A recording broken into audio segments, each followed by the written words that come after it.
We were at my wedding and Jakob Pertl was there. He played at Utah. He's like, I never lost any of y'all. and Coach Boyle was just over, you. I got my degree here in business, so I might as well put it to use. Did you just promote storming the court in front of Fernando? Yeah, is that a fine? For 3 years at UCCS, Derrick would not lift a weight. He had this bench that he would sit on. Nobody could really tell him what to do this upcoming season. What do you think about this team when you see them? Not quite sure. We got 10 new guys. Yeah. So They got to meet him first.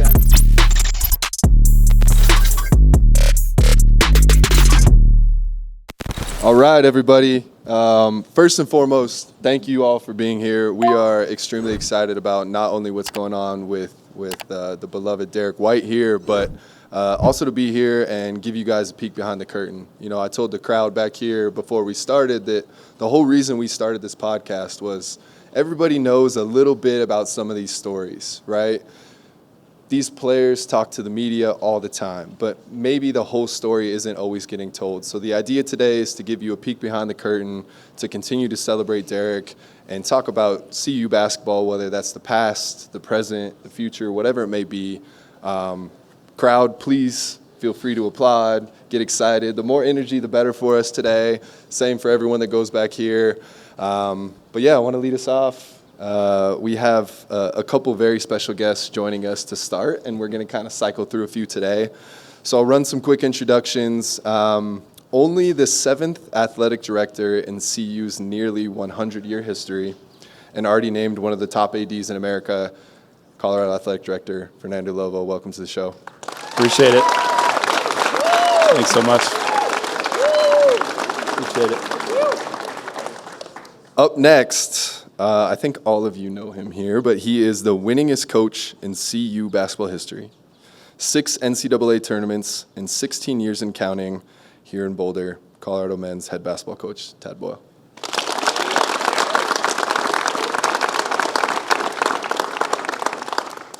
And I want to do something special because Derrick and I have guests on all the time, and I always run these types of introductions, but I've never introduced Derrick on our podcast.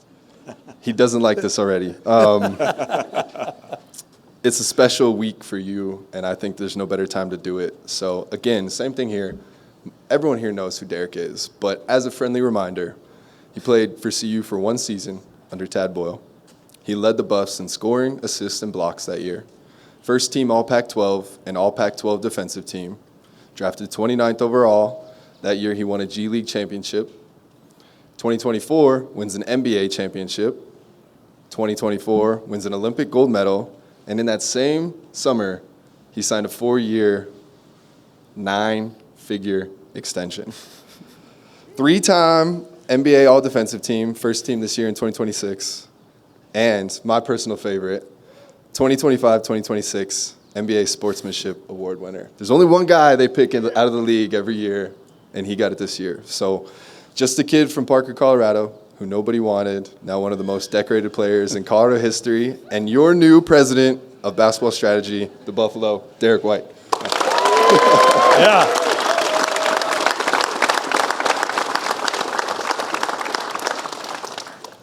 What do you guys think of when you hear that laundry list of accolades? Well, I mean, we pride ourselves on evaluation, but everybody missed on him. There's no doubt about it. And my only regret is only being able to coach him for 1 year. That was my biggest regret. But no, it's the career he's had, and that's what's great about University of Colorado is the platform it gives players like Derrick to, get to where they want to get. And then, we always talk about getting to the NBA is one thing, but then staying there and having success there is completely different. And getting there, he got there, and then he was ready. And that's we feel like that's our job, is to make sure they are ready when they get there. Not that there won't be growing pains. He had some in San Antonio for sure, but just couldn't be more proud of a guy than his career. And that gold medal, I mean, you talk about the Olympic team, and I've been involved with USA Basketball. He was kind of a late addition, right? And what an addition he was, because I'm not sure they win the goal without him. Yeah. Yeah, no, well, I appreciate that, Tad, and echo obviously a lot of what you said. But and you mentioned it. Just the type of person that Derrick is, whether it's as a family man or even on the court. Winning the awards that he's done and being recognized by his peers in the league for being the type of person he is, I think just speaks volumes.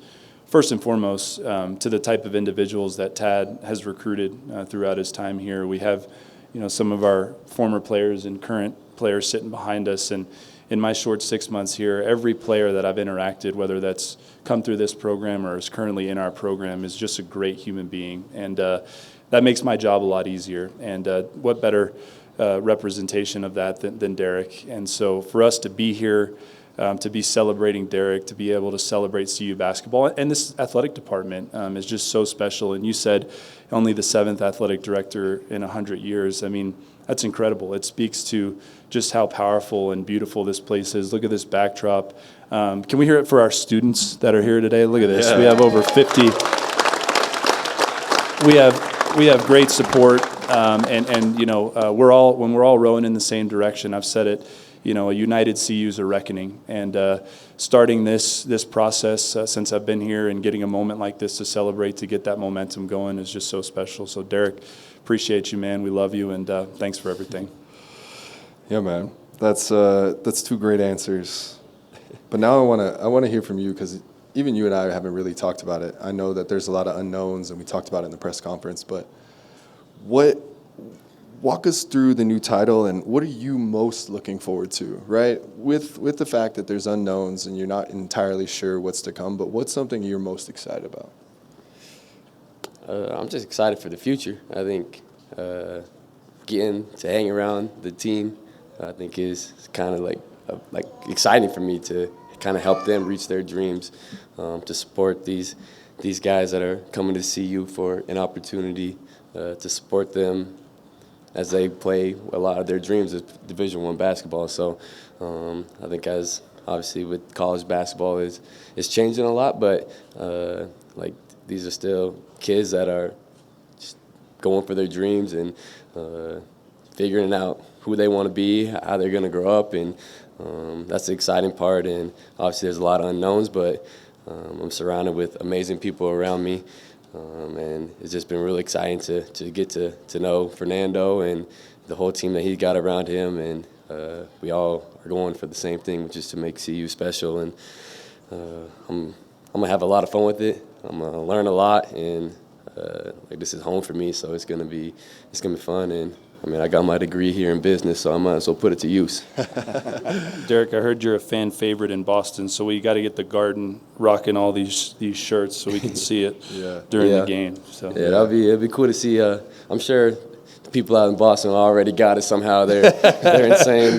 They get things that I don't even know existed, and so I definitely see it around in the Garden. Something cool that Derrick and Jason Tatum do before the game. They have a signature handshake, and part of it is, this piece. They have to find someone in the crowd that signals something. It's generally speaking what they're wearing, and it's always, there's a high school jersey of Jason Tatum or whatever. And we talked about it on the pod, like, man, we got to see a legend jersey up there. And not even a week later, he's texting me like, I saw one before the game. So I'm telling you, these shirts, as soon as they go out on the internet, people in Boston will somehow have them. They will somehow recreate them. Hopefully we can get them some. But these shirts will be in the Garden, guaranteed, that first week of this upcoming season. That's so good. Tad, Fernando, what are you hoping Derrick can bring to the program? Obviously, same thing. It's a lot of unknowns, but we talked inside about these winning organizations that he's been a part of. That's obviously huge. He sees the game at such an elite level. His IQ is off the charts. What are some things that you guys are already brainstorming and how you want to leverage him for this upcoming year? Well, we probably, athletic directors and coaches don't always think alike. Sure. I'm thinking from a basketball standpoint, and I set it up in the press conference. We've been selling Derrick and a lot of our former players and how they play and what they do well. And, one of the things we talk to our team about is the thing that makes Derrick special is he makes the right play every time. He just makes the right play. Like I said in the video, like you can't coach feel. He's got feel. But what I want is players know players, and players react to players differently than they react to coaches. So just having him around our guys, and he might be able to give maybe Barrington one thing he can do better, or he can give, any of those guys, Josiah, Ian, Jalen, those returning guys, leadership. Derrick's really developed into a really good leader. And then there are new guys, how special it is to be a Colorado Buffalo. So that's why this last 24 hours have been really, really special. Not just for Derrick, but certainly for me, for Fernando, for all of Buff Nation. So yep. I just can't wait for him to impart as much knowledge as he can to our players. Because make no mistake, we come to work every day to serve our players. And that's what I look forward to. Obviously, it'll be a little harder for him during the season, but maybe this summer, and spend some time with him and drop that knowledge. Yeah.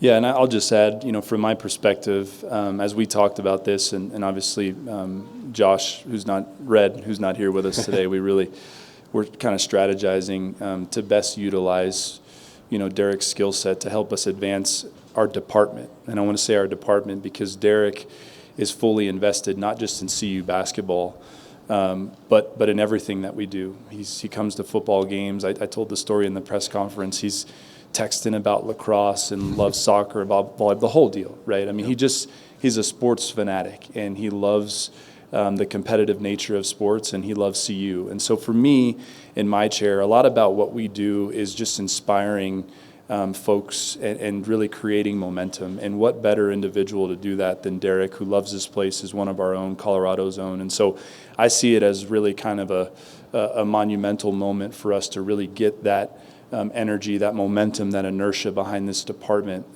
that we need this day and age. And then college athletics has changed. I mean, every day you're reading something different. And, Derrick has said it, he said it in the press conference, he's got to learn about college athletics. Don't worry, man, we're all learning every day. There's something that changes, but your perspective on a championship organization and the Spurs and the Celtics and the culture and, what makes those programs so successful beyond the momentum that this will create outside of these walls with Buff Nation, inside of these walls, being able to leverage his skill set and his asset and knowledge of culture and how to look at the game of basketball and setting this program up for success years down the road. That's what I'm so excited about. So it's a dream come true to be able to work with Derrick and to be able to call him a friend. Yeah. Something that's been brought up a number of different times over the last 24 hours is the idea of you being a resource for the current players. When you were here playing for 1 year, redshirting for 1 year, obviously we know the Buff family it's always been such an amazing community, but did you have anybody that was maybe in the league? We're going to talk to some of those guys here in a little bit, but did you personally have a resource where you felt comfortable enough texting an ex-CU player who's now in the league about some things that are happening mid-season? Did you ever have that? I think a big thing for me was just seeing them, I'm from Colorado, so being around Chauncey and being at his camp was oh, he's from Colorado and he is a Finals MVP. So I've seen it, someone that has done it where I'm at right now. He's done it. I remember when my redshirt year, when Dre came back to Colorado, and he was where I was right now, and he made it to the NBA, and now he's doing amazing things. And just hanging out with Dre, and I remember the Walrus, just being with Dre, being at the Walrus. That's memories that was okay, this is someone that's playing where I want to play at, and he's exactly where I am. I'm his number, it is possible for me. And so I think I want to be that for the future. I want them to know that I was exactly where you were. The locker room's a little different now, but I was in this locker room. I was in this gym, late hours, doing every practice that Boyle is talking about. I've done them all, and so I think that's my big thing, especially with the basketball thing, is just being there for them, like to let them know that it is possible, but also like if they want to reach out and ask a question, and I can kind of give my feedback. And like I went to practice a couple days ago, and it was just cool to be around and see like the things they're working on and seeing how hard they're working, and hopefully I can just give a little bit of information here and there to help them have a great time here at CU. And then like Fernando said, I'm a sports junkie, and you know it. Like all I do is watch sports around the house, and so to be a part of all of CU athletics is like amazing for me, and I'm looking forward to it. I think the cool point in there is that you got so much impact from a guy like Andre Roberson, just being around him, spending time at the Walrus, seeing him in the league, doing what he was doing.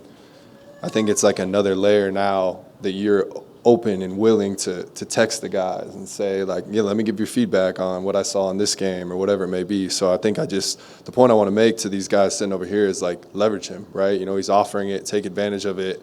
Someone who's done it before you guys didn't necessarily have that level of access to some of these ex-players. So if he's offering it, I mean, take advantage. His IQ is at such a high level. And Tad, I think you can speak to this. Sometimes it's not necessarily the message, but sometimes it's the messenger. So hearing the same thing that maybe you've told him a few times will land a little bit better coming from him. Yeah, so. and Derrick's a parent now, so he's going to figure that out. Yeah. You know? His kids will. They'll be tuning him out when they're teenagers. Yeah. Just like, but I think it's already happening a little bit.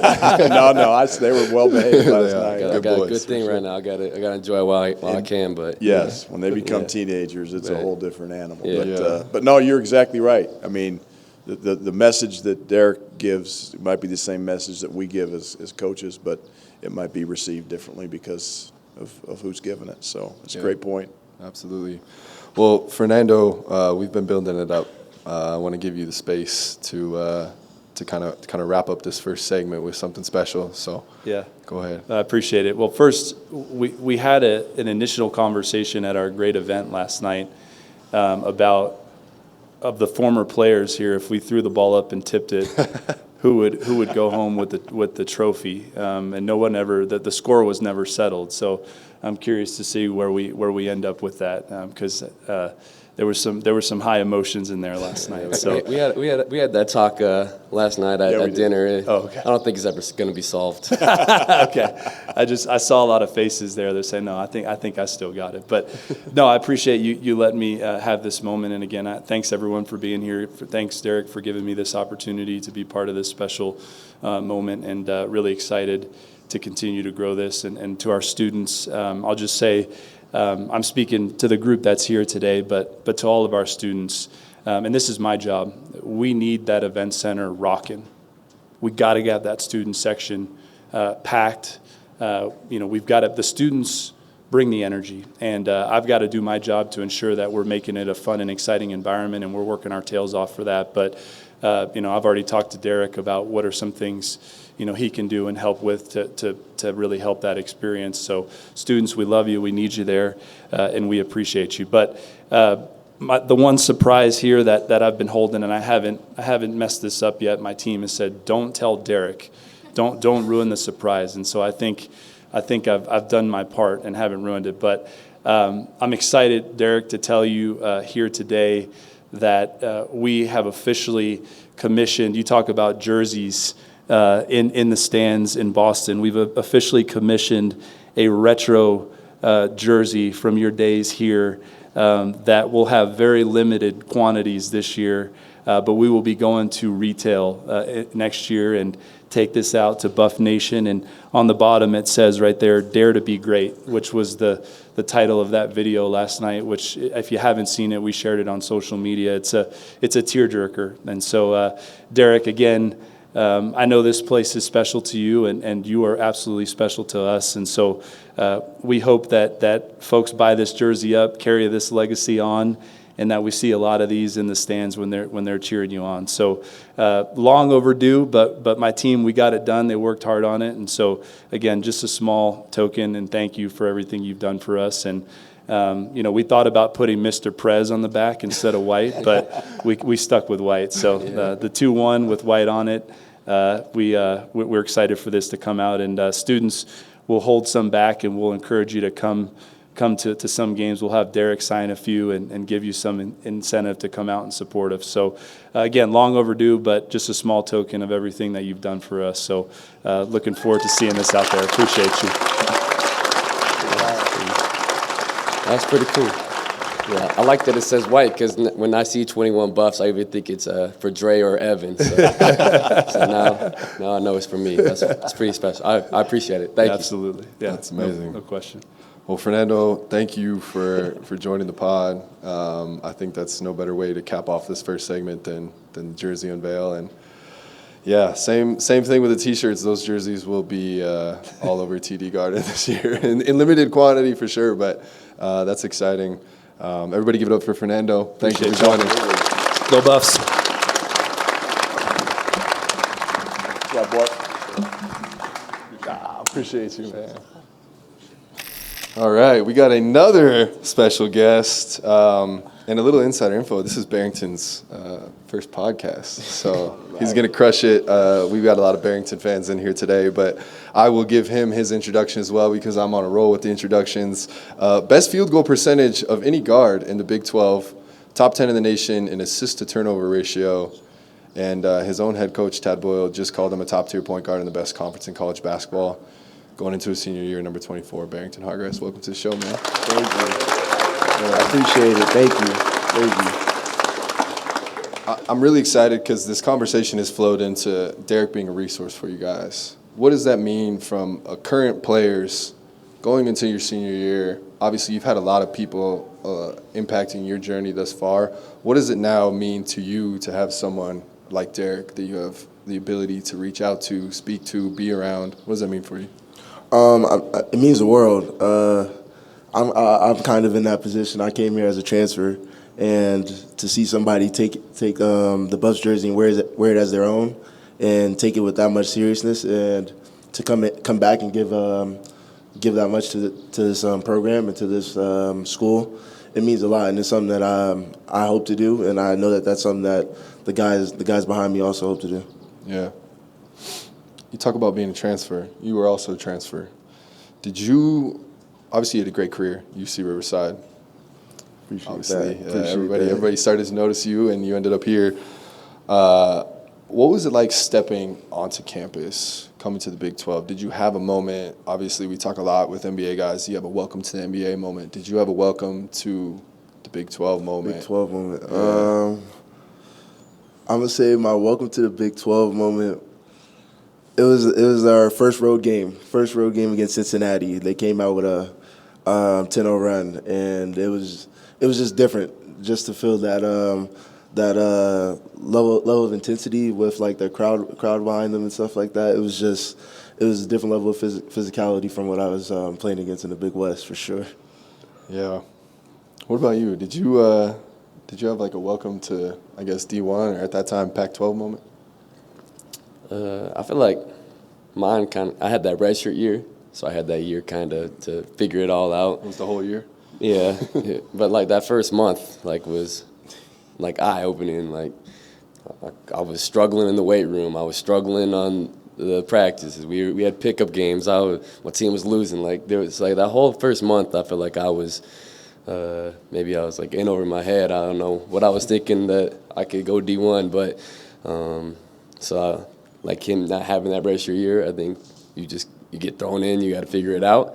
But like I'm excited that you stayed here, came back. It's been a lot of fun watching you play, and it's dope to see like the type of leader you are, the way you support your team, and how everybody kind of follows you. So when you came back, I was super excited, and thanks for coming on here. And it's gonna be a lot of fun watching you again this year. Appreciate that. What about you, Tad? When these guys showed up, what were you seeing?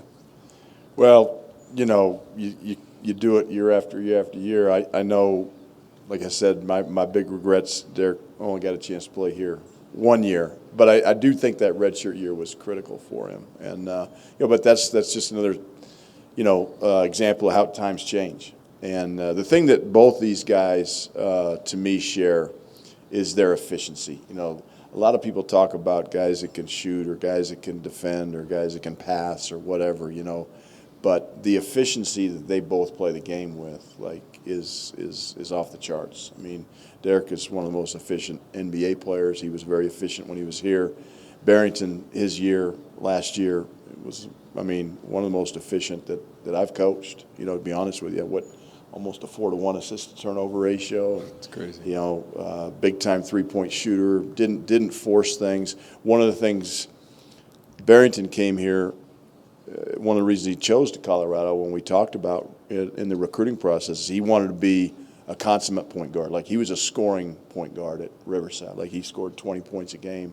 This year he averaged 14, but he was so much more efficient, you know, as a ball handler, as a playmaker, and so now we may need him to score a little bit more. You know, in our last game against Alabama, he got over 30, so he's got the ability to score, and that's what made Derrick so special. He could, one night he can get 25 or 30, or even 35, and then the next night he might have 10 and, you know, 8 assists and 8 rebounds and 6 block shots. You know, some blocks. Exactly. There's always some blocks in there with Derrick. So, but yeah, they're just their efficiency and their ability to help your team win in different ways is what makes both these guys really, really special. You said something about how you're struggling in the weight room. This is one of the peek behind the curtain moments. For 3 years at UCCS, Derrick would not lift a weight. He had this bench that he would sit on, and he was averaging, I think our junior year, you averaged like 26 or something. So nobody could really tell him what to do. But I think it caught up to him pretty quickly when he got here, because we would go lift at like 5 in the morning, and Derrick would just kind of like chop it up with our strength coach and sit on the bench. And I'm like, you know, giving him grief the whole time. So I vividly remember when you came up here and you guys were pushing sleds around the concourse and doing all that crazy stuff. You did the Navy SEAL thing. That's tomorrow. These guys been through it too. You guys are going through it. So I think that hit you pretty hard, and that probably also affected your ability to probably move on the basketball court when it came down to roll it out. No, that was definitely eye-opening. But when I made a transfer, I was like, I need to get bigger. I need to get stronger. Being 165 is not going to work at this level. And obviously, we got an amazing strength coach here. And but yeah, that was definitely eye-opening. And but now I lift a little bit more, so it's a lot of fun. So hopefully y'all stay in the gym and don't take after me on that. The sleds are a rite of passage. Man, A rite of passage is a senior basketball. That'll show you who you are on that one. for sure. Ted, you got a favorite story about Derrick? Oh boy, I don't know if I just remember that game against Arizona in the Pac-12 term. We came up a little bit short, but he was unstoppable. I mean, it was one of those nights where he was feeling it, and Arizona would call timeouts, and they'd put different guys on him, and nothing worked that night. And his will to help his team win that night was really, really special. So that one reminds me. And then, you know, the other one is, it's funny as you coach, and you coach a lot of NBA players. You know, I think Alec was our first, but we've had many come after him, and obviously Derrick is seeing the just the rise of his stock, going from the middle of his senior year when he was playing and people are, you know, he's opening people's eyes, to then that game against Arizona, which really opened people's eyes, and then to go to Portsmouth and ball out, which he did, and was like one of 2 guys invited to the combine. Then he goes to the combine and balls out, and then all of a sudden he's a first-round pick. Like, he did that, you know, and I'd like to say I did it. I'd like to say, you know, our staff did it, but he did that. Like, he took those opportunities and he ran with them. And to me, watching that kind of from afar at that really critical juncture of his career was really cool. Yeah. Really cool. Yeah, I'm sure there's some off the court stories too, but we can keep. I'm trying to keep this little. I don't know. The off the court stories, when you're a coach, you don't find them out till later. I never knew Dre went to the Walrus till today. So I knew Nate went, but I didn't know Dre went. I think everybody's been to the Walrus at one point or another. I think you even probably made an appearance or two there. We've been to the Walrus a couple of times. Yeah. I want to ask you, Tad alluded to it, maybe Barrington needs to score the ball a little bit more this year. Had a great year doing a lot of different things this past year. What do you want to see out of Barrington this year? What do you want to see out of a guy who's going into his senior year? Yeah, I mean, it's your senior year. Like, don't hold back. I think obviously it's like you need to score more, but like what you do best is kind of read the game. So I always like people like you need to like this game you need to score. Like sometimes the game don't ask for that, and so like using your best skill, which is like to read the game, read what the team needs, kind of go with like the energy of the game. So I don't want you like in your mind think like I need to score 20 this game. Like that might not be what the game asks. So I think one, enjoy it. It's your last go. Like college basketball is special. That's like why I want to come back and be a part of it. But enjoy this time. Every level you take is going to be different from the time. And I mean, like even like yesterday when we were at dinner, like just hearing like stories of when everybody played like together, like that's special. So enjoy this last year, but don't be like. I hate when people are like, I need to score this game. Like, you don't even know what the game's going to tell you to do. So go into the game, you're like, I'm going to do what the game needs. The game's going to tell you what to do, and continue to lead the team. Want the best for your teammates, and have fun. Definitely, man. I appreciate that. Need that. Yeah. What do you guys have any big goals or predictions for this upcoming season as you guys are kind of getting into it? Want to win every game. There we go. You go into every game with an opportunity to win, and that's why they play them. And we need to be a better road team this year, for sure. Definitely. And Fernando alluded to it. We got to have the event center. We got to. One thing we haven't done. We've had some really, really good home records, but we've never gone undefeated at home. This would be a hell of a year to do it. Yeah. So that'd be a good place to start. So, yeah. But in order to do that, you got to win the first one. You just got to. But I want to go in every game thinking, Buffs are for real. Yeah, I love that. Something that Fernando mentioned was it's so important for these students to be there, to be loud, to have the energy.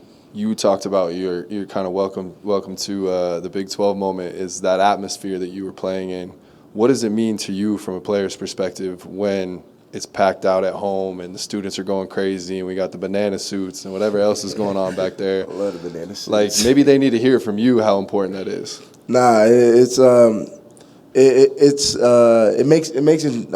changes the game actually. Like from the standpoint of when you go into opposite team's arena and you hear the whole crowd really standing as one and rooting against them, it's real. Like it's real pressure, and for us, it allows us to feed off of that, and it allows us to make just play even 10 times harder. So I just think that our fans, especially just from what I've seen, this is one of the best fan bases that I've seen in college sports.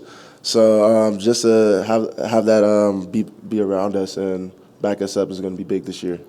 I think that's a piece. That's what makes college athletics special is like having that fan base. And, like I remember we beat Xavier and they stormed the court, like being Oregon and they stormed the court, and like just being around your peers and just having that support, like it definitely means a lot. So please, everybody come out to the event center, come out to this beautiful field and like support your peers. And I feel like it's a lot of fun. Like it makes it easy to go to games for me. Like that's easy sell, but bring some friends. Like you can't have a bad time at the game. Yeah, I've always said this, guys, to the students. College basketball is not a spectator sport. It's a participant sport. Like you can have an effect on the outcome of a game, and that's a pretty special opportunity. So take it and run with it. Have fun with it. Create your new traditions, whatever you want your college experience to be. The CU Event Center can be a great place to start those. So Did you just promote storming the court in front of Fernando? Yeah, is that a fine? Oh yeah. We gotta figure it out. That if we storm the court, that means we got probably a big win, and we're doing some good things. So I might have to put a cap on how many court storms we get. I don't want to storm the court every time, because that means, like, if we're not storming the court, that means they expected us to win. So I want to get to that level where us beating a ranked team is not a big deal. Like, that's a normal. Mm-hmm. And so, but for now, don't quote me on it, but we'll make it work. No, it's out there. It's quoted.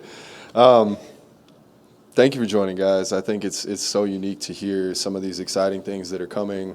Barrington, it's exciting to hear your perspective, obviously, as a current player.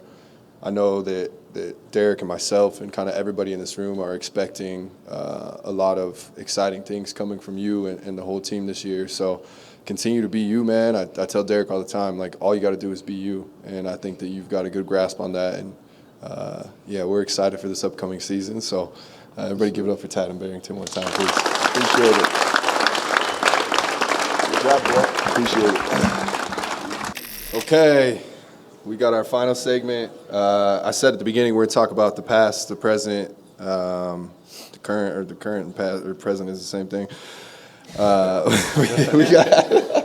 We got three legends up here, man, and I had a lot of fun kind of taking a look at a lot of the history that these guys made and their professional careers at their time here at CU, and there's a lot of special things I'm excited to talk about. But for some of you young bucks that may not know all three of these guys up here, I'm going to start with Alec. So a Big 12 freshman of the year, all Big 12 first team, 12th overall pick, 14 NBA seasons across 8 teams, almost 800 NBA regular season games, and one of the longest tenured NBA buffs in school history. Alec Burks, man, thank you for joining the show.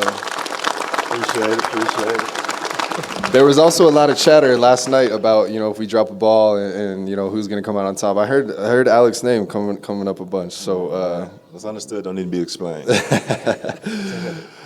Next, we got CU's all-time leading scorer with over 2,000 points, 3-time All Big 12. 2 EuroLeague titles, 4 VTB United League titles, 2 Liga ACB titles, Spanish Cup MVP. I feel like I'm leaving some championships off of that, but Cory Higgins, welcome to the show, man. A winner through and through. Global champ. I think we definitely missed a couple, but I appreciate the intro. Yeah, I said, how many championships you won? He said, I said 6 or 7, like 10. That's a crazy statement. Last but not least, Tad Boyle's very first recruit, 2-time All Pac-12, Pac-12 Defensive Player of the Year, and the only buff in history with 1,000 points and 1,000 rebounds. NBA All Defensive Team, a 10-year pro, Andre Roberson. Thank you for having me. We talk about the history that these guys made and all the wins that they've had. These 4 guys up here have played over 2,500 professional games in their career. That's in the NBA, that's overseas. That is so many games. A regular season in the NBA is 82 games. So doing the quick math there, this is like generations of playing at the highest level and doing it well. So we are very lucky to have you guys 3 join us. How does playing college basketball at Colorado prepare you for these long NBA seasons? We got going into year 10. Everybody basically sitting up here has played 10 years or more overseas, NBA. How did playing here prepare you for that? Anybody? Go ahead, Drake. Well, I mean, first and foremost, just that grit and grind attitude that Tad had kind of instilled from day one, and just kind of setting the tone for not just the culture here at Colorado, but just something to carry us after our tenure here. So I know Tad was a big preacher on, not just setting an example here, but taking things for when you leave and applying it to the rest of your life. So I think he's done an amazing job, and I think every year he's done an amazing job of instilling that in every group he's had. So I would say that's one of them. Mm-hmm. But I would say just playing in the Big 12 prepared me for the league, because back then when we played, it there's a dogfight every night in the Big 12. I mean, you had Kansas, K-State, Oklahoma State, Nebraska, Texas. Like, every night was a battle, and I feel like that's how the league was, or is to this day. Every night you don't know who you're going to play against. You got a superstar on the other side. So I think that's what prepared me the most, just playing in the Big 12. Yeah. Yeah, I would echo that. The conference is obviously top of the totem pole, but I think more so just the underdog mindset that comes with it. I think a lot of these guys and the success stories that are up here have maximized what they've been given and have not given any excuses about their paths. And I think that's something that Colorado really sets you up for. Yeah, and then it's just the special feeling of being here as well that's hard to put in words. Yeah. What about you when you got to San Antonio? Like, obviously, it's fresh that first year. You're going through a lot of changes, going back and forth to the G League. How did what you learned here in 2 short years prep you for that? I think, like everyone knows, Coach Boyle talk about rebounding defense, and that translate to the next level, and that's kind of how I got my foot in the door in San Antonio, and kind of how I got on the court, not rebounding, but defensive. And so just having that mindset that, like, you need a guard, you need to do all these little things, and winning is consistent no matter what level you're at. And so you learn so much here about all those little things that translate to the next level. And you assume the next level you need to have all these different things to win, but at the end of the day, it's pretty fundamental what wins, and the teams that win are the ones that do that more consistently over the course of a game. I got a fun scenario I just thought of in my head. Tad comes to you, says, we got to get this guy. I need all 4 of you to handle this recruit's trip. What are we doing? I need more information. What kind of recruit we talking about? This is the guy. Like, this is 5-star. This is, everybody wants him. He likes the mountains. He thinks the mountains look cool. He's like, yeah, I want to go check out Colorado. And they're pulling out the big guns. They want you 4 to come to town, take him out, show him around, tell him a story. What are you guys going to do? At some point, he got to go to half-ass. At some point. Picture? I don't know. You got to get a picture. I don't know what part of that trip is, but he has to go there. You guys go to half-fast? You got to start at the buff, probably. Eat breakfast. Yeah. Start at the buff, What go you to got, Cory? half-fast. You the one that laid it out for me. Well, I mean, I've heard it come up a couple times already. The Walrus is the GOAT, but it's not here. It's not here anymore. So I don't have much to add. What? Walrus is gone. Where are we going? What's the go-to nowadays? Heard the Downer? Downer still. Downer. I'll go to Downer. I'll play some darts, man.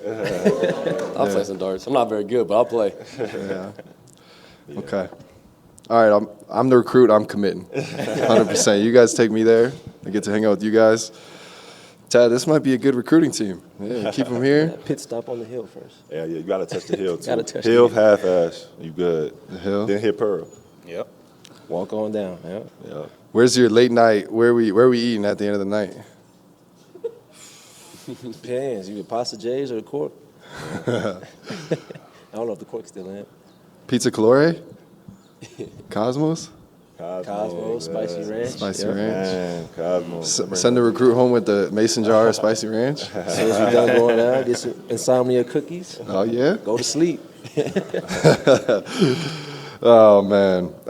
Speaking of recruiting, Dre, you're noted as one of the first recruits, one of the first people to sign with Tad. What was that experience like? Sounds like Cory was an influence on that, but what was your decision? Like, how did that go with Tad where you're like, yeah, I'm coming? Don't So I know you had options. reveal too much.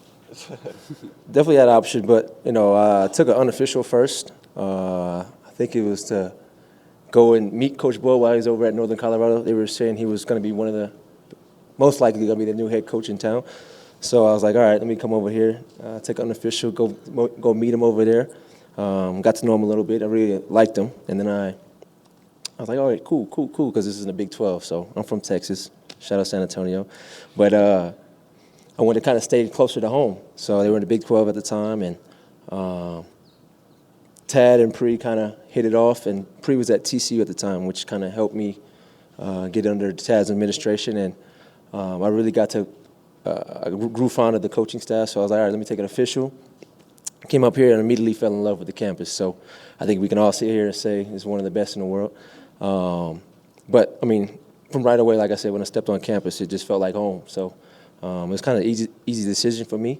And my guy to my right, Cory, hosted me, so he showed me a good time, and I guess I was one of the top recruits at the time. So everything we just talked about, he did. So it was amazing. So it was a no-brainer for me. Yeah, it's a good story. You guys also had a unique year together, which I think is very cool. So your freshman year, your sophomore year, and your senior year was Tad's first year. Correct. What was young Tad like 16 years ago? Man. What was playing for young Tad like?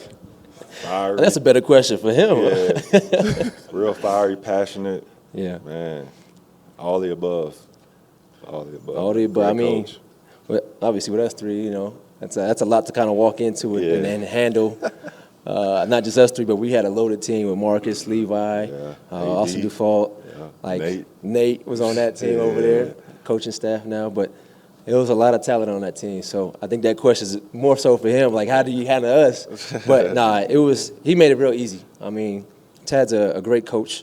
One thing I like about him is he gets to know his players, which I can't say for a lot of coaches. Yeah. He truly cares about his players, and it goes a long way. And one of the quotes he quoted yesterday is, you get to know a guy, which makes them buy in a little bit more to what you got to tell them. So he just led us in the right direction. I think it just made it easy for us to fall in line. So Yeah. And you three averaged over 40 points per game combined. So you guys were, I mean, you were scoring a little bit, but they were really scoring the ball. Yeah, for sure. I think you averaged like 12 rebounds your freshman year, which is crazy. Freshman, yeah, I was in there. There was a lot of missed shots, a lot of make shots, but my job was to go impact the game as much as I can. So Yeah, and you guys did that. So the year before, before Tad got here, I think you guys were 15 and 16, and then that year 26 and 13 is what I have written down, and obviously a snub. Everyone knows here that it was a snub, but. What was, I guess, like when it comes to the day-to-day, when Tad shows up and we're going to change this program and we're going to transform this program from a losing season to 26 and 13, what was that summertime like?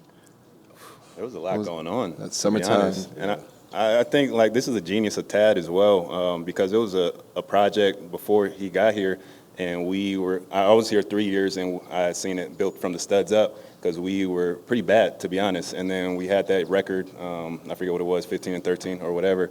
And then, like, the pieces were there for us to take off, but we needed that unlock, and that's what Tad was. And he was able to know the right skill sets that need to mesh where they needed to be on the court. The beginning of the year wasn't easy as well, so we had to figure that out. But that's the genius of, a skilled sailor like Tad.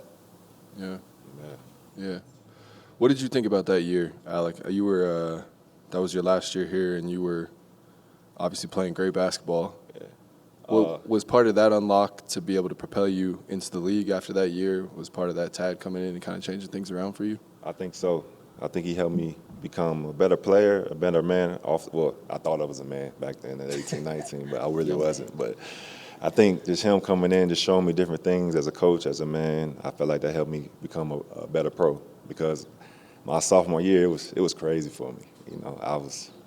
I felt like I was already in the league. It was a lot going on behind the scenes that a lot of people didn't know. That Tad kept away from a lot of people, so he did a lot for me. So that year, and it started with because we wanted somebody else to be the coach. That's how it all started. I think he was alluded to that last night. We wanted another guy that was assistant here the year before to be the coach. Coach Boyle comes in, said he the new coach. Everybody's mad, obviously, but he cornered me in the office, Mindy's office. Shout out Mindy if she's here.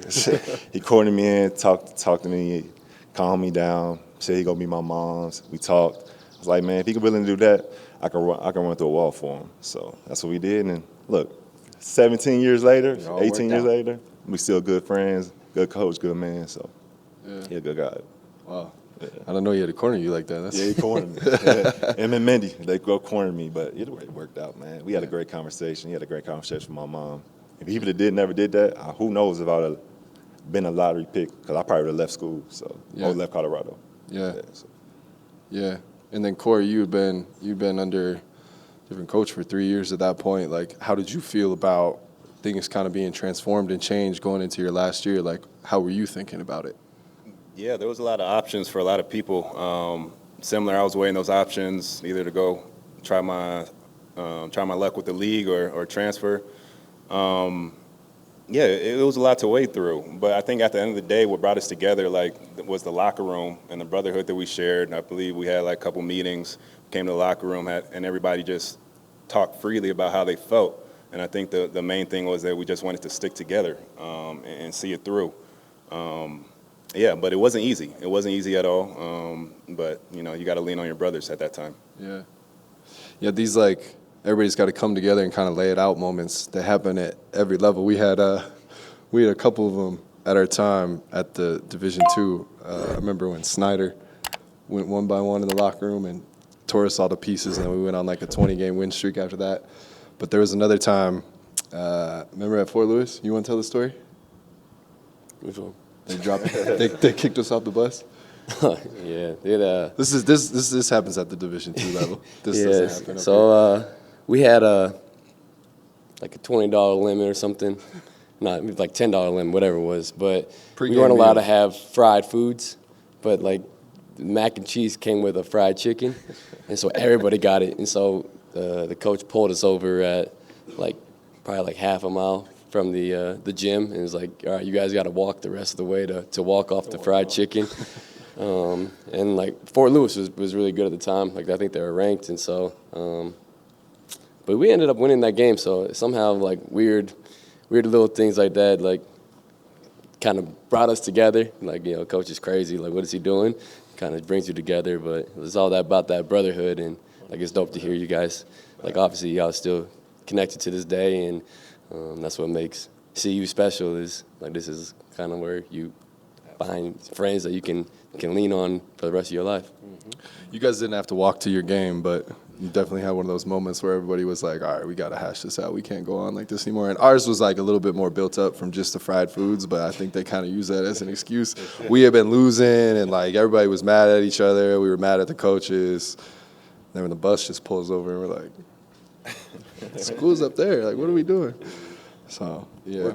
It worked out. I want to talk.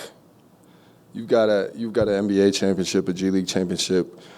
Cory has like 100 championships. Not like D-White. You got 2 EuroLeague championships, though. And I guess when you think about overseas basketball and the NBA basketball, pretty commonly the EuroLeague is like the most comparable to the NBA, right? It's a lot of ex-NBA guys. It's kind of known as like sometimes the highest level that you can be playing overseas if you're not in the NBA. You got 2 championships in the EuroLeague amongst many others. You got your 2 championships, G League, NBA. I want to hear about the EuroLeague championship celebration after you guys won. I can't disclose all that. You don't have to disclose all of it, but how does it work? You know, I was very fortunate to be a part of the Boston one, and I got to be there the whole week, and it was a whole week. Yeah. Parades, flights to Miami, you name it, okay? What is it? How does it work in overseas? Yeah. I mean, I don't want to compare it at all to an NBA championship. However, like you see the videos and the viral videos about the passion of the fans over in Europe. You see all the flares and everything. So the celebrations are really dependent on who you play for. So I won my 2 EuroLeague titles with Ceska, and their fandom isn't as high level as like a Panathinaikos or like a Serbian team that you see. So they're pretty subdued, to be honest. However, like when you win a championship over there, similar over here, like what comes with that and the notoriety and the respect, and like it's hard to describe. And those championships, you hear players in the NBA talk about how physical and how difficult that game is. So like you said, like not everybody here can play over there, and vice versa. Not everybody that plays over there can make it over here. But I was able to be successful because I had a similar mindset like Derrick, just being able, and Dre as well. Alec, you're a scorer. I'm not going to put you in this group. But, I mean, just how do you affect the game however possible. It doesn't matter about scoring. But I know I got off the point a little bit, but, there's a lot to get to that level. To be honest, I wish I would have done a little bit more to celebrate. Yeah. Did you have a parade? Did I have a what? A parade? A parade? We did, but it's nothing like you see here. Yeah. Oh, man. And then out of all your championships that you won, which one was your favorite and why? Definitely the second EuroLeague title. I know not many people know anything about European basketball, but like to get to that level, you really have to build yourself up. Like when I first got over there and I won the first one, I really didn't know what European basketball was. I didn't even know what the EuroLeague was. I just thought that I was doing a good job. And then be able to get to the top and lead my team there as well, as opposed to being a role player the first time that I won the championship. Just was a little bit more sweeter feeling. So the second one that I won with Cheska. What was the gap in between the two championships with Cheska? Was it 4 years? 4 years. Uh-huh. Okay, it's been 3 years since you won. Might be that time for us. Might be that time. Might be that time. We do something fun on our podcast. Obviously, Derrick plays for Joe Mazzulla, who has a reputation as, I mean, you guys probably seen some of the clips and the stories about what he's doing. Do you have a favorite Tad story? I mean, one that kind of my redshirt year, like we had some turnover issues, and so like we're in practice and slowly like the balls are just sitting on the stands, and like so he's doing all drills where you're like supposed to turn it over, like there's gonna be a lot of pressure, like you're gonna turn it over. And then, like, you turn it over, the ball would just sit on the stands. And then at the end of the practice, when you run out of balls, like, you just run. And so, like, we didn't really figure it out until, like, there's, like, 3 balls left. And then I'm like, y'all, stop stealing the ball from people. Like, and so, like, we got there probably, like, halfway through practice. We were out, and we just start running the entire time. And I think that was probably, like, my first. I was like, yo, this is insane. Like, but. This was your redshirt year, yeah, you said? Yeah, we had a little bit of turnover issues, so I don't know if it solved it or not, but like that's just one thing that kind of stuck in my mind. Yeah. What about you guys? Favorite crazy Tad story? It doesn't have to be like a practice or on the court story. It could be something on a road trip or whatever. I got an on-court one. I want to say we played San Francisco, was it? University of San Francisco, and we lost. I don't think we played defense or something. And Same story I was going to use. And boy, like, man, the best 5 defensive players is going to play next game. And that's who's going to start. He going to put it up there. I'm like, man, he going to start me. I mean, I'm doing my thing. Like, I'm out of it. He going to start me. Ain't no way he going to sit me. And Cory had the streak of starting every game. I'll ever hold against Tad. So I'm like, he can't not sit. He's not going to sit Cory. And for sure, he's not going to sit me. There's no way. There's no way. We get up to that. We see the board, and neither one of our names on there. I'm like, oh, man, he crazy. What he doing? But he definitely started 5 people that he felt played the best defense for like 4 minutes, and then we got in. He made his point across. Like, made his point. That's I think that was a turning point in our season. I think we got better on both sides of the ball, and we realized that he meant what he said, and he about business. And I think that's when I really bought into Boyle's system. Mm-hmm. He broke your streak, your starting streak? He broke my streak. Yeah, he broke my streak. So I started every game from a freshman to senior, except this San Francisco or post San Francisco game. Damn, Tad. Yeah, I know. It had to be done though, but like Alex said, it had to be done. I was shocked. That's fair. Now we can move on.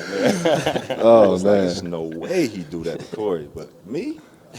I mean, this is a tough loss. San Francisco. It's probably like an exhibition game. Yeah, it was. I mean, it was the beginning of the season. Yeah. Yeah. We needed it. We needed to learn. Dre, you got one?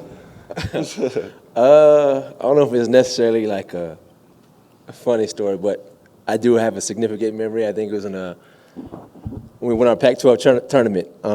We played 4 games in 4 nights, and we won every game. But like after the game, we go back to the hotel. We all have like team dinner, but there's always this group of 3 or 4 guys that would always jet off to, I think it was Yard House, like literally next to the Staples Center across the way, and we kind of kept it going. I guess Tad didn't find out till like the second or third game, and he was fuming. Like, we all supposed to sit together, yada, yada, yada. And I guess for the championship, I think it was Ski or somebody in Shannon.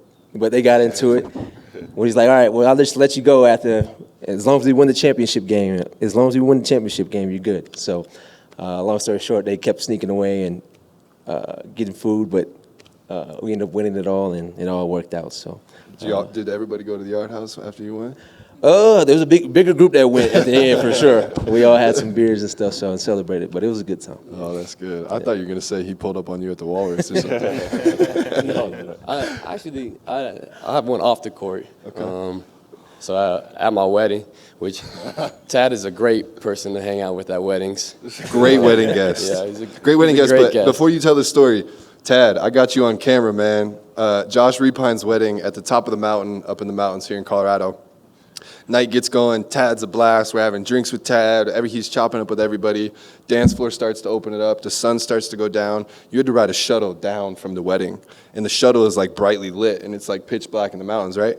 And I'm on the dance floor, and I just turn my head, and I see Tad on the bus, first bus out, alone, by himself. No! You're there for a good time, not a long time. For sure. For sure. But we're at my wedding, and like we're all kind of just hanging around, and Jakob Pertl was there. He played at Utah, and so we were all talking about the Pac-12 and different things, and so we're talking, and Jakob's like, I never lost to any of y'all. So it's like me, like Colorado, Oregon State. There was like I think another Pac-12. He's like, I never lost to any of y'all, and Coach Boyle was just over, fuck you.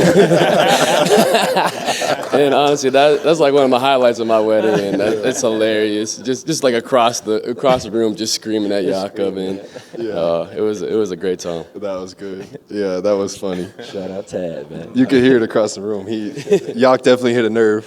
Yeah, it was funny. What do you guys, obviously we talked about over 2,500 professional games. What do you guys think about, with all that experience, with all the levels of IQ that you guys have played at all these different levels, what do you think about when you look at this year's team? And what do you think about this upcoming season? We talked about this idea of going undefeated at home, win every game.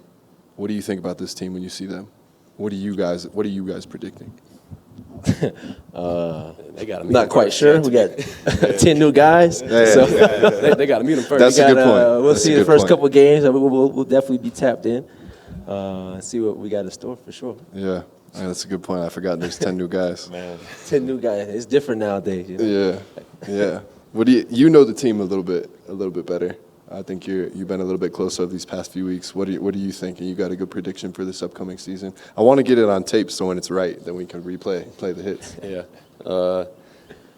So like 10 new guys, definitely still meeting everybody. But from what I saw at practice the other day, guys are competing, guys are playing hard, which is really what you want to see, and that kind of makes you like proud as a buff is when you watch your team competing.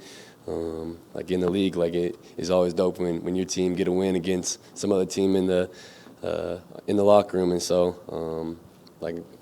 I love to see them competing. I love to see them keep challenging each other. That's the only way that we're gonna be special is if they like these guys competed in I don't know how many practice games and off court and all that, like made them all who they are and made them special. So.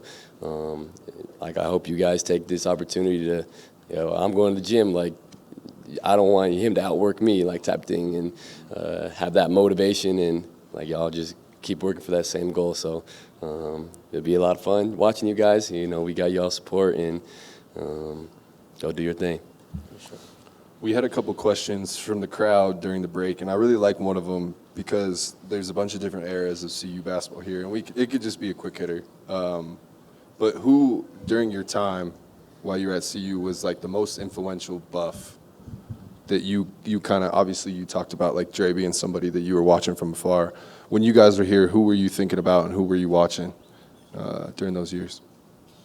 I say the man to my right. Cory, Man. He was Cory. a man. Cory, big Man, dog. all conference already, started every game until, what we just talked about. He was the man. He came in and welcomed us with open arms, and he didn't have to do that. I know it was tough to welcome us, to other first-round draft picks on the team, but he was like a big brother to us, man. He looked out for us. So I would say the man to my right. Yeah. It was a group of us, but Cory was for sure the standard.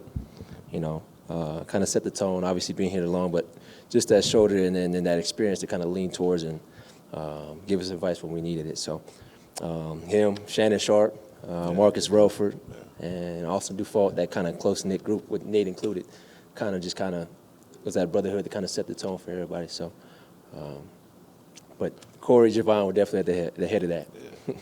Cory, who are you watching? First, I really appreciate y'all saying that because I look up to you guys as well. For me, it was probably the guys that I came in with. I mean, Nate is a big one because just the grit that he brought. Like me and Nate were in the slums and saw it from nothing to what it is now. And I think I really respect just no matter what the situation is, he's going to run through that wall and he's going to believe that he can break that wall down as well. So I think he's one of the big guys. I have a really close-knit group of roommates that we came up with. But to be honest, it would just be the guys that I came in with. Shout out Nate, man. Yeah, shout out Nate. Shout out Nate. For real. Coach Nate, my bad. Coach Nate. I mean, when I came in my freshman year, I think like Josh was like how hard he worked, how much he dedicated to CU. It was cool to see like, and my roommate, so like just to see what it took to be successful, and he was like first team all Pac-12, so he kind of showed like they said with Cory set the standard, and so like for me that was probably the standard. Yeah. I remember he spoke about it a little bit, but you came back, and it was like a football game or something. I think you took everybody to Ocean Prime, ran it back. Downtown Denver? Yeah. Might have been, yeah. And I just remember he was like a rookie or something. I remember he told me like, that was dope. Like, I can't wait to do that. That was dope. That's what it's all about, man. You didn't even know you didn't even know it was happening. You were like, let's just go eat. And you didn't even know you were like making an impact on somebody like that. 100%. It's pretty cool. That is dope, man. I appreciate that. But like I said, Tad set the standard from day one. I think our first meeting was not even about like starting guys playing in and out. It was more about forming that bond and what it means to be a true buff, you know, it's bigger than basketball, you know, and something that you could take outside of the game is the relationships and the bonds you form here, which will last a lifetime. So it truly does start with him. So, I mean, basketball is just second nature. Yeah, You know, I love that. Well, it's getting hot out here. We do this special thing on White Noise. We call it the White Noise Lightning Round, and usually Derrick leads it, but I want to know a lot of Derrick's answers, and the iPad almost burned my leg off, and it won't work, so that's why I got my phone out. I'm kind of going to go through lightning rounds, so it's supposed to be quick answers. Cory got a long-sleeve shirt on. You got to be sweating over there. It was nice out here, too. Yeah, I told these guys brought the bright lights. What do you miss most about Boulder? Pictures? Yeah, I miss the pictures. I don't know. I think, like, being in college, I feel like I just miss, like, being young, I feel like. And, like, you come back here and you kind of feel like a kid. Like, I went to Deli Zone today on the hill, and I'm like, I remember, like, walking here. And so, like, I think what I miss most is being young. But luckily for me, like, I live here, so I'm able to come up more often and kind of see what's changed and what's the same. And but I don't know, I miss just having an apartment with your teammates, and like now, like we got families, we got different things. It's different life, and like just miss that. Just 4 of us just hanging out, just having a good time. Good answer. Me? Yeah. Oh, what I miss most? That's a great question. The locker room. For sure. You know, every locker room is different, but like I said, Boulder's a special place, and that locker room was definitely special. So that group of guys and the 3 years I was here was definitely what I missed the most. Oh, me, like D. White said, just I feel like being a kid. I left school so early, like I really didn't get to be like I couldn't go to Pearl. Like I was that young when I left school. So not just being a kid, no responsibilities, just walking around campus, man. Just time.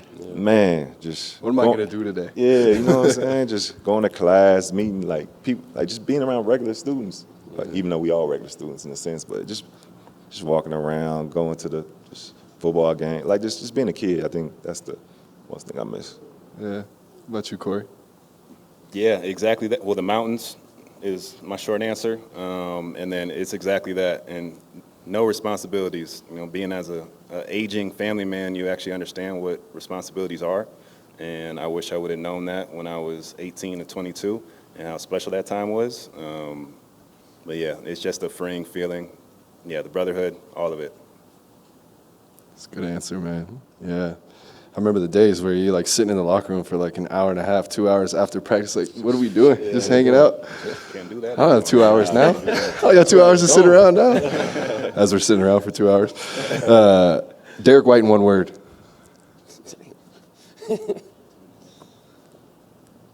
Phenomenal. Oh, that's a good word. Yeah. Wow. That's a good word right there, bro. That's I ain't good. gonna lie. Good poll. Oh, my turn. Resilient. I didn't know the whole story, your whole background story till last night. I knew you transferred and all that, but I didn't know like the progression. I think resilient is what you are and what you continue to be. I'll go character.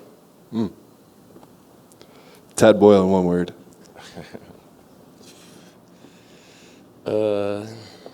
Passionate. I'm stuck. There's a lot of great ones. A leader. Oof, that's what I was going to say. That was a good one. I'm going to say loyal. Real loyal. I'll go with, I was going to say leader, authentic. Favorite food spot in Boulder? Half-assed. I keep saying it, but I literally went like 2 days ago. Probably gonna go after this, and so I could use a I picture love for half-assed. And Deli Zone. Deli Zone was trying to. I was a Savaggio guy. I don't know. Yeah, you get a picture of It's Savaggio gone now, too, but right? it's in Denver. But no, I love their sandwich. Yeah. For sure. Breakfast. I'm a half-ass. I don't know if Fatty J's is still around. Anybody, you know, remember Fatty J's? I think them my top two. I'll go bougie, Frasca, food and wine. Yeah, I got some oh yeahs in the back. Yeah, That was My adults in here. that was my wife that cheered on the bougie answer. All right, I got one more for you guys because it's getting hot.